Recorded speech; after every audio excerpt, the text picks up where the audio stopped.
Juan Davis, Chief Creative Officer at KCT and PBS SoCal, and I'm joined by the newsroom of KPCC and LAist on a daily reporter roundup. As the pandemic continues, almost all eviction cases in California are still on hold. Now we've got a date for when they could start up again. Aaron, you got the details.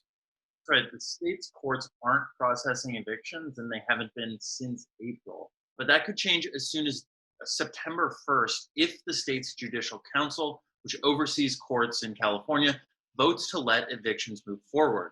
This would remove the strongest protection that renters currently have.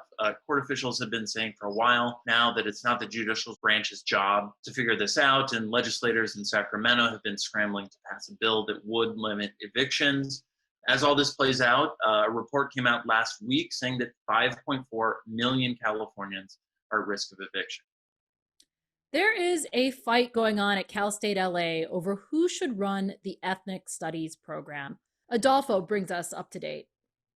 This is a big deal because later this month, Cal State LA opens a new school of ethnic studies. It's only the second one like it in the nation, but the university hasn't been able to find a dean to lead the school. For months now, Cal State LA professor Melina Abdullah has campaigned to be appointed dean. As you know, she's the very visible co-founder of Black Lives Matter Los Angeles. University President William Covino does not appear to be persuaded to hire her. He appointed an interim dean last week. She and about 36 supporters rallied in front of the Cal State LA administration building today, saying that with her as dean, the new school would fight racism and would do more to support Black and Latino university students. For many, many people who have not ventured far from home during this pandemic, food delivery services have made life easier. But Gina explains why restaurants are not big fans. That's true. So even before the pandemic started, a lot of restaurant owners were critical of the big four delivery apps. That's Grubhub, Postmates, DoorDash, and Uber Eats, because on average, they take between 15 and 30% in commission fees from each order. Now we know that restaurants typically have really small profit margins, so it's actually a lot for them. The profit margins are about 6%. So a few owners told me that they actually lose money on every delivery. So the takeaway is, if you want to support your local restaurants, a lot of restaurant owners say you should call them directly and order over the phone. And you can also try some smaller apps that have cropped up that are doing things a little bit differently, like Chow Now, Tock, which is Tock, and Toast. You know, you have to love a story that restores your faith in people. Mariana spent time with a teacher who is bringing books to kids in an old-fashioned way. Yes, that teacher is Claudia Cataldo. She teaches English at LA Unified Santee Education Complex south of downtown.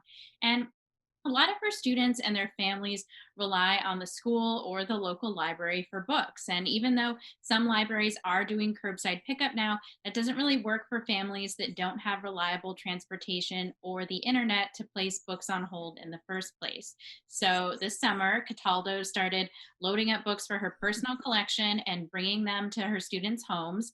Then she asked for donations on social media to fill up her bookmobile. And she's now been giving away hundreds of books to people of all ages at farmers markets and other community events. That's a great story, very sweet story, Mariana. Thank you. I wanted to follow up with you, Adolfo. There was an incident today at Melina Abdullah's house. What are the details? Do you know?